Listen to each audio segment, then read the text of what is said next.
História de Alíbi, peça de François Fenelon, tradução de Frederico dos Reis Coutinho, voz Iba Mendes.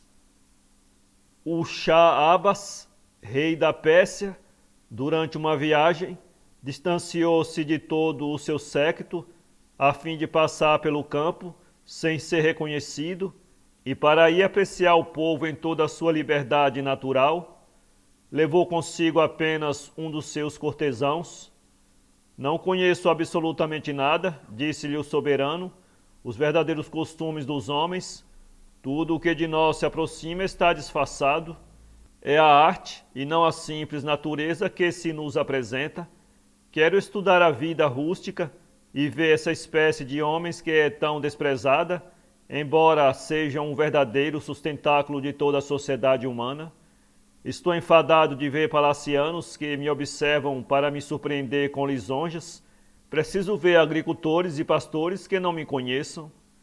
Passou ele com seu confidente por muitas aldeias, onde havia danças, e maravilhava-se ao encontrar, longe dos palácios, prazeres tranquilos e nada dispendiosos. Fez uma refeição numa cabana, e como estivesse com muita fome, após haver andado mais que de costume, os simples alimentos que aí encontrou souberam-lhe melhor que todas as finas iguarias de sua mesa. Ao passar numa campina matizada de flores, marginada por límpido regato, avistou um pastorzinho que tocava flauta à sombra de um grande olmo, junto a seus carneiros. Aproximou-se dele, observou, achou-lhe uma fisionomia agradável, um ar simples e ingênuo, mas nobre e gracioso. Os trapos que o pastor vestia em nada empanavam o brilho de sua beleza. O rei julgou a princípio que fosse alguém de nascimento ilustre, que se houvesse disfarçado, mas soube pelo pastor que seu pai e sua mãe habitavam uma aldeia próxima e que seu nome era Alíbi. À medida que o soberano o interrogava, ia apreciando nele um espírito firme e sensato. Seus olhos eram vivos e nada possuía de violento ou selvagem. A voz era doce, insinuante e própria para sensibilizar. O rosto nada possuía de rústico, mas sua beleza não era uma beleza indolente, afeminada. O pastor, de 16 anos aproximadamente, não sabia que era assim como os outros o viam. Julgava pensar, falar, ser enfim, como todos os outros pastores de sua aldeia, mas sem educação aprendera tudo que a razão ensina àqueles que a ouvem. O soberano, depois de conversar com ele familiarmente, sentiu-se encantado, foi por ele informado das condições dos povos, de tudo que os reis nunca vêm a saber da multidão de bajuladores que os rodeia. De vez em quando se ria da ingenuidade daquela criança que se expressava com absoluta liberdade. Era uma grande novidade para o rei ouvir alguém falar tão espontaneamente. Fez sinal ao cortesão que o acompanhava para não dizer quem ele era, porque temia que Alíbi perdesse no instante toda a sua naturalidade e seu encanto, caso soubesse quem falava. Bem vejo, dizia o príncipe ao cortesão, que a natureza não é menos bela nas condições mais humildes que nas mais eminentes. Jamais filho algum de rei me pareceu melhor nascido que este guardador de carneiros. Senti-me-ia muito feliz em ter um filho tão belo, tão sensato, tão amável. Parece-me apto para tudo, e caso se tenha o cuidado de instruí-lo, certamente será algum dia um grande homem. Quero que seja educado junto a mim. O rei levou Alíbi, que muito surpreso ficou quando soube a quem havia agradado. Ensinaram-lhe a ler, a escrever, a cantar, e deram-lhe depois professores das artes e ciências que adornam o espírito. A princípio ficou um tanto maravilhado com a corte, e a grande modificação do seu destino lhe afetou um tanto o coração. Sua idade e a valia de que desfrutava reunidas alteraram um pouco sua sabedoria e sua moderação. Ao invés do seu cajado, da sua flauta e do seu traje de pastor, vestia um traje de púrpura bordado a ouro, com um turbante coberto de pedrarias. Sua beleza superou tudo que a corte possuía de mais agradável.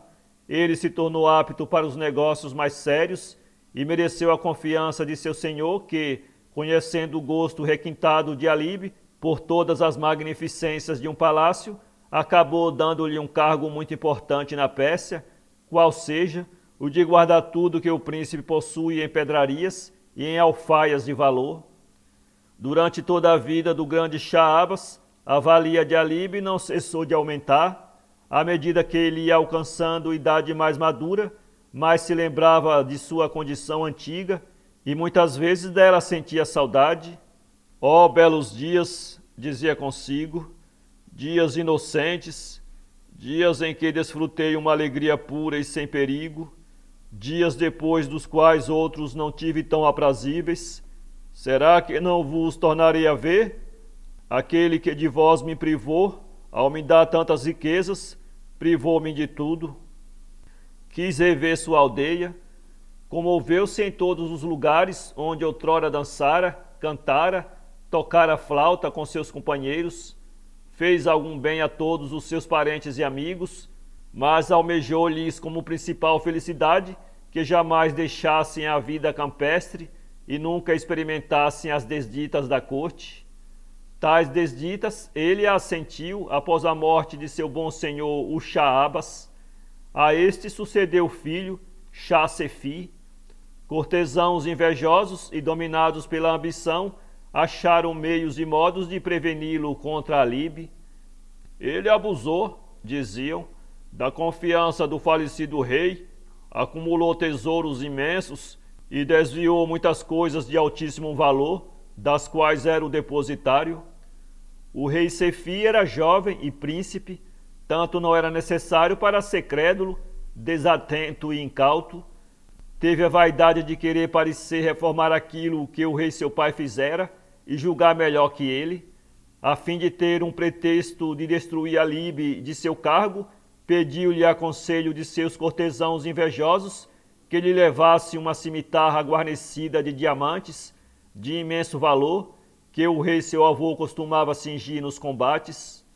O Shah Abbas mandara outrora tirar dessa cimitarra todos os seus belos diamantes, e Alibe provou com boas testemunhas que tal coisa fora feita por ordem do falecido rei, antes de ser dado o cargo.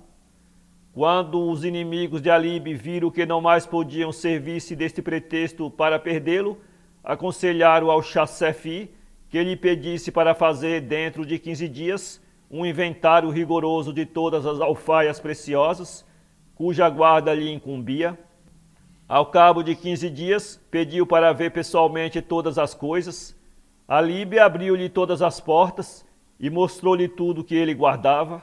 Nada faltava, tudo estava limpo, bem arrumado e conservado com muito zelo. O rei, muito surpreso de encontrar por toda parte tanta ordem e cuidado, quase modificara a sua disposição a favor de Alibe, quando avistou na extremidade de uma grande galeria, cheia de esplêndidas alfaias, uma porta de ferro com 3 enormes fechaduras.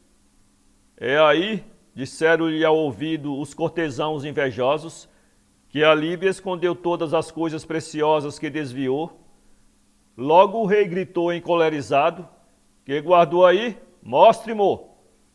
A essas palavras, Alibe atirou-se a seus pés, suplicando-lhe em nome de Deus que não lhe tirasse o que ele possuía de mais precioso sobre a terra. Não é justo que eu perca no momento o que me resta e que representa meu derradeiro recurso, após haver trabalhado tantos anos junto ao rei seu pai. Tirai se quiserdes o restante, mas deixai-me isso. O rei não teve a menor dúvida de que se tratava de um tesouro mal adquirido que Alibe reunira, falou em tom mais alto e fez absoluta questão de que lhe abrissem a porta. Afinal, Alibe, que estava com a chave, abriu-a pessoalmente. Depararam apenas com o cajado, a flauta e o traje de pastor que Alibe possuíra outrora e que muitas vezes revia com júbilo, receoso de esquecer sua primitiva condição. Eis, disse, ó grande rei, os preciosos restos da minha antiga felicidade, nem a fortuna nem vosso poder puderam privar-me deles. Eis meu tesouro que conservo para me enriquecer, quando me tiverdes tornado pobre.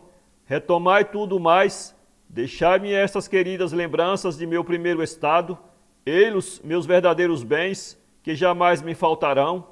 Ei-los estes bens singelos, inocentes, sempre caros àqueles que sabem contentar-se com o necessário, porque não se atormentam absolutamente com o supérfluo. Ei-los estes bens que nunca me causaram um instante de dificuldade. Ó, queridos instrumentos de uma vida simples e feliz, só a vós amo, convosco é que desejo viver e morrer, porque foi preciso que outros bens enganadores me viessem iludir e perturbar minha vida. Eu vou-las restituo, grande rei, todas as riquezas que me vieram de vossa liberalidade. Conservo apenas as que possuía quando o rei vosso pai veio com suas mercês tornar-me infortunado. O rei, ao ouvir essas palavras, compreendeu a inocência de Alibe e, indignando-se com os cortesãos que o quiseram perder, expulsou-os. Alibe tornou-se o seu principal auxiliar e foi incumbido dos negócios mais reservados, mas todos os dias tornava a ver seu cajado, sua flauta e seu antigo traje, que conservava sempre prontos em seu tesouro, a fim de retomá-los, mal o destino inconstante perturbasse a sua situação. Morreu na extrema velhice, sem nunca ter querido nem mandado punir seus inimigos, nem reunir fortuna alguma, deixando apenas a seus parentes com o que viveu na condição de pastor, que lhe pareceu sempre a mais segura e a mais feliz. Para ler esse conto, acesse www.poeteiro.com